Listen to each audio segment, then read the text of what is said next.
Buenas tardes, soy Macario Lozano y este es su programa Jornal 2030. Gracias por estar con nosotros, Violeta, buenas tardes. Hola, ¿qué tal, Macario? Buenas tardes. Antes que nada queremos, deseamos que de verdad hayan pasado la Navidad, Nochebuena, muy en familia, con mucho amor, con mucho afecto y con mucha tranquilidad. Así es, y estaba de vacaciones, bueno, fuera de la ciudad, de su casa, pues también que la haya disfrutado mucho. Si va a salir, pues hágalo con mucho cuidado. Este programa vamos a dedicar, este y el próximo, a hacer un breve recuento de lo que ocurrió, lo que consideramos más importante durante el año. En este sentido vamos a empezar desde luego con el mes de enero. Precisamente empezó con un escándalo aquí en el Valle de Toluca, con una inconformidad contra un sacerdote de San Cristóbal Huichichitlán.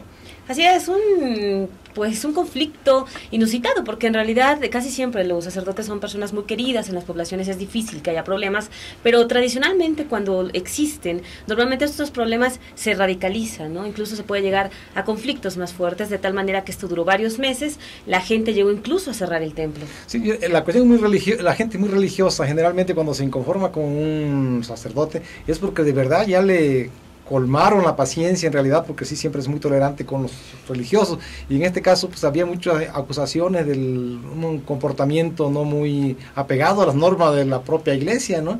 Y en este sentido fue muy notable y hubo manifestaciones incluso, ¿no? Prácticamente se hizo ahí una mesa casi política en la que tuvieron que intervenir directamente el obispo, directamente varios sacerdotes, estar mediando con la población, pero bueno, a final de cuentas parece que el conflicto pues disminuyó de intensidad y por lo pronto ahora ya no se ha sabido de más problemas. Sí, terminó, aunque digo, son dos cosas que no son muy frecuentes, por eso precisamente lo reportamos entre los acontecimientos noticiosos que fueron notables en el año. Y también en ese mismo mes de enero detuvieron al exalcalde de Xonacatlán, Serafín Gutiérrez, ¿no?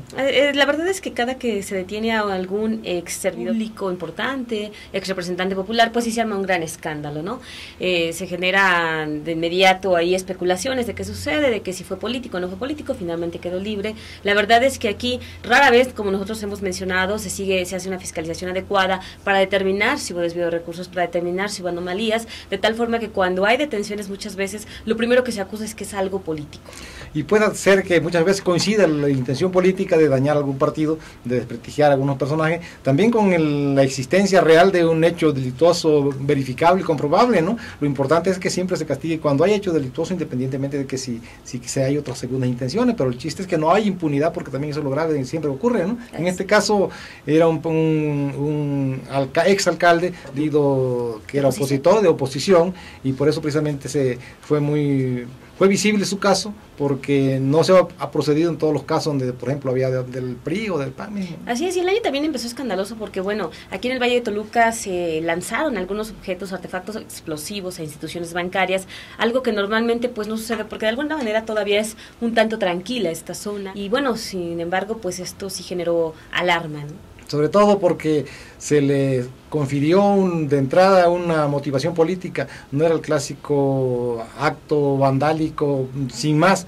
parece que hubo ahí una intención de hacer notar cuestiones de injusticia, y de cualquier manera pues nunca se justifica, pero sí cuando menos se explica qué está pasando, porque no se explica terrorista bajo ninguna circunstancia, ¿no? Como estos pudieron considerarse acto terrorista, ¿no? Así es, y el invierno recrudeció sobre todo en los primeros meses del año, ¿no? Entonces, de tal manera que en enero hubo nevadas, hubo afectaciones a varios municipios que requirieron ayuda y apoyo de las autoridades. Sí, vimos la nota cíclica de cada invierno crudo, cuando todo el mundo, sobre todo en las zonas aledañas al volcán y en las zonas altas de otras partes, pues hay hay daños, pues, cuando menos de tipo de sufrimiento a la población, ¿no? Así es, pero además esto tiene que alertar de que, bueno, seguimos, la verdad es que hemos tenido temperaturas muy bajas durante este fin de año, y finalmente el inicio del siguiente seguramente también lo será, así que las autoridades también tendrían que estar prevenidas, que la gente tome precauciones, porque la verdad es que el frío también puede llegar incluso a matar.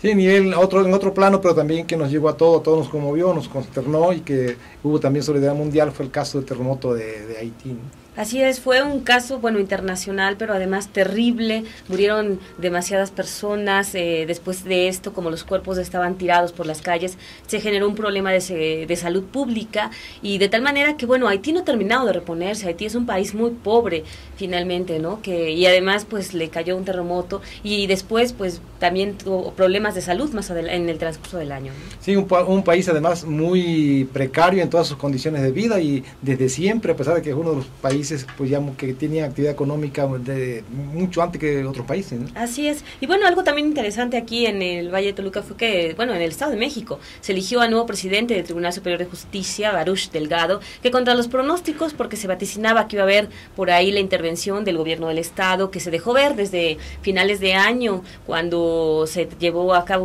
se quiso llevar más bien una reforma judicial, donde el gobernador interviniera directamente en las elecciones internas del tribunal, pues se hablaba de que había una candidata afín al gobierno y afortunadamente, bueno, pues ganó el candidato de los magistrados. También en este caso fue noticia porque los magistrados por primera vez en toda su historia se reunieron, se unieron y protestaron por los canales institucionales correspondientes, pero además fue público, se supo, trascendió de todos modos, que se opusieron a la elección de una magistrada que ya tenía todo lo que se conoce como bendición del poder público para que fuera la presidenta del Poder Judicial, del Tribunal Superior de Justicia.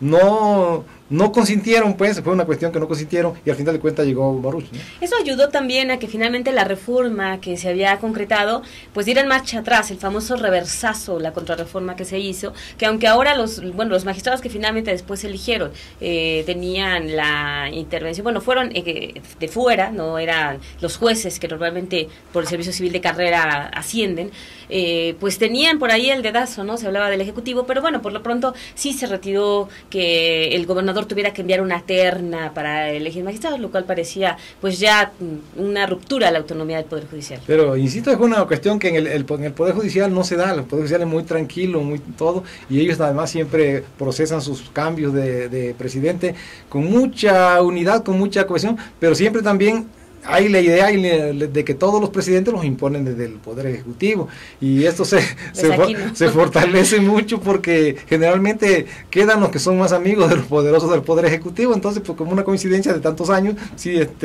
llama la atención, ¿no? Sí, parece una rebelión, ¿no? Sí. Algo muy importante también, pues ya más bien en febrero, hubo algunos apagones primero, ¿no? Con este conflicto todavía seguía de la Compañía de Luz, de la Comisión Federal de Luz de la Comisión Federal, y después en febrero unas lluvias inusitadas que generaron inundaciones tremendas en varios municipios, incluso en todo el país, que pues generó un gran movimiento y sacar recursos para apoyar a la población, que aún ahora termina de recuperarse. Sobre todo también ocasionó un desgajamiento de un cerro por acá, por Temascaltepec, que ocasionó la muerte de 10 personas que iban transitando por la carretera, ¿sí? Hechos también poco frecuentes en el Estado de México, ¿no? Pero además también por el descuido que se ha tenido un poco en la zona sur, ¿no? Sale evidencia, tardaron muchísimo en levantarlo, fueron recogiendo los cuerpos poco a poco. La verdad es que estas inundaciones dejaron lamentablemente muchísimos daños. Sí, tanto aquí en el Valle de Toluca, en la zona de aquí que se conoce como Valle de Toluca, aunque en realidad se conoce Valle de Toluca hasta el sur, ¿no? Entonces, que no es probablemente Valle, pero para identificar que se conoce como Valle de Toluca. Y desde luego allá también en el Valle de México, donde fue más grave, ¿no? Sí, la verdad es que los daños fueron tremendos. Los gobiernos empezaron a dar recursos económicos incluso, pero aún todavía hay gente que se sigue quejando de que no les llegaron recursos, de que no se les atendió a tiempo. Y por supuesto, viene un nuevo año, nuevos riesgos, las autoridades, ojalá que estén preparadas, ojalá que se esté previniendo y también la vicepoblación. No, y también la indemnización que se le da, la compensación, nunca pues cubre todo lo que le importa del año, ¿no? Así es, pero bueno. Vamos a un corte y seguimos con este resumen.